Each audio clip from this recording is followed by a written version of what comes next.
Next topic है बच्चों heating effect of electric current. देखिए क्या होता है इसमें, जब भी किसी भी सर्किट में हम लोग करंट को फ्लो करवाते हैं तो रेजिस्टेंस के कारण उसमें हीट डेवलप होता है और इसे फेनोमेनन को कहते हैं बच्चों heating effect of electric current.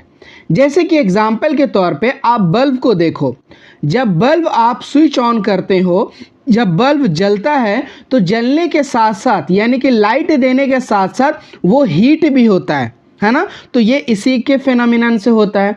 दूसरा, आप इलेक्ट्रिक हीटर को देखे होंगे। इलेक्ट्रिक हीटर में क्या होता है, जब भी हम लोग करंट फ्लो कराते हैं वो जो वायर होता है वो इतना गर्म हो जाता है कि उससे क्या होता है आप खाना भी बना सकते हैं उस पर रख के। तो ये भी एक एग्जांपल किसका है बच्चों, हीटिंग इफेक्ट का ही। नेक्स्ट आप आयरन को ले सकते हो, आयरन भी इसी फेनोमेनन पे काम करता है।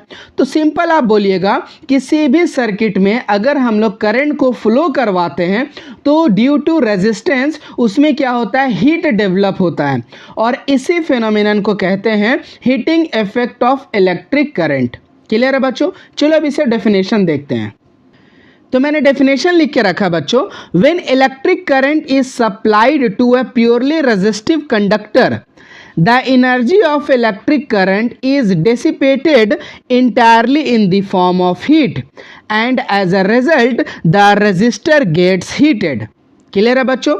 The heating of resistor because of dissipation of electrical energy is commonly known as heating effect of electric current. तो ये सिंपल सा स्टेटमेंट है बच्चों heating effect of electric current का।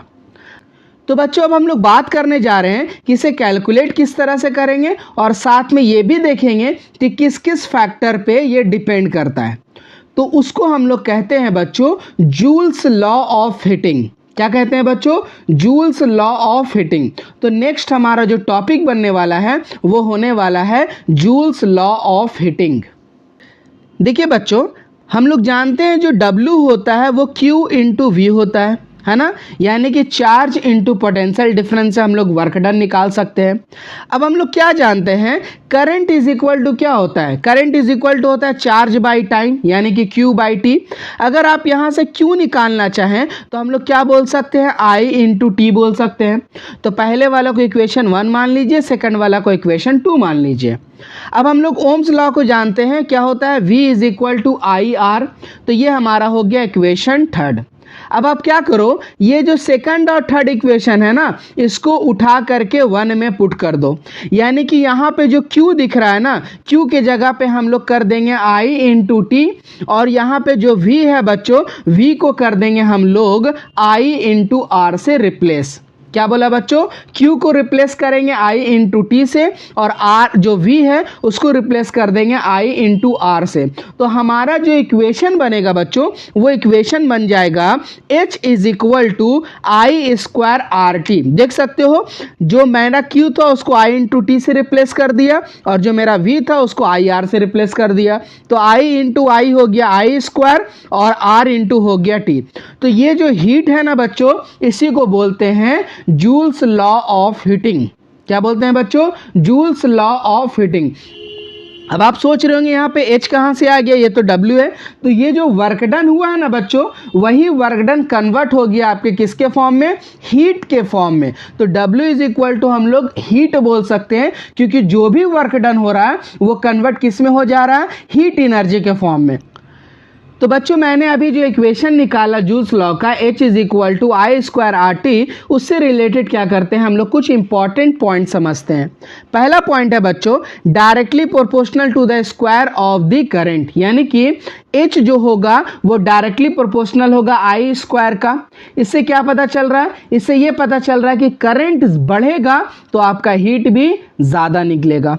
नेक्स्ट है बच्चों directly proportional to the resistance for a given current. आप बोल सकते हो कि H जो होगा वो डायरेक्टली प्रोपोर्शनल किसके होगा, रेजिस्टेंस का भी होगा, यानी कि जितना ज़्यादा रेजिस्टेंस होगा आपका हीट उतना ज़्यादा प्रोड्यूस होगा। बात समझ रहे हो? इसीलिए देखते हो अलग अलग वायर में जो हीट होता है वो अलग अलग टाइप का डेवलप होता है ना। जैसे कि हीटर में क्या होता है, निक्रोम वायर यूज़ करते हैं क्योंकि निक्रोम वायर का जो रेजिस्टेंस होता है वो बहुत ज़्यादा होता है, उसका अगर रेजिस्टिविटी देखिएगा तो बहुत ही ज़्यादा होता है। इसीलिए हम लोग हीटर में क्या करते हैं, निक्रोम वायर को इस्तेमाल करते हैं।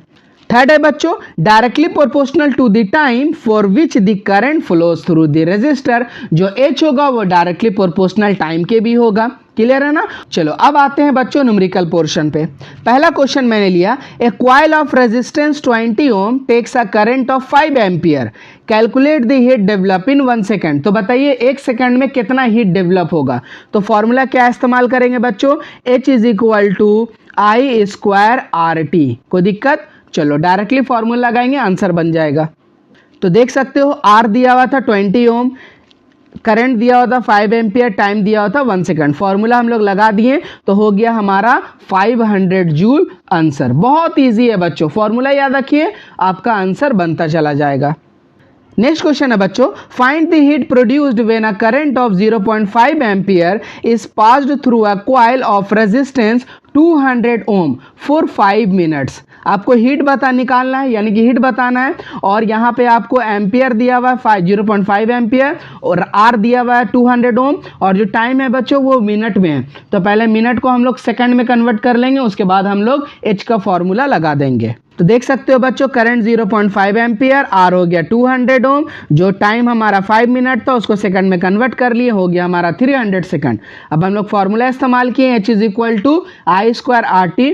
तो आई स्क्वायर यानी कि 0.5 का स्क्वायर हो गया, उसके बाद आपको आर दिया हुआ था 200, टाइम हम लोग निकाले 300। कैलकुलेट करने पे आ जाएगा बच्चों 15,000 जूल। इसको हम लोग 15 किलो जूल भी बोल सकते हैं, क्योंकि 1 किलो जूल का मतलब होता है 1000 जूल। तो 15,000 जूल को हम लोग 15 किलो जूल भी बोल सकते हैं।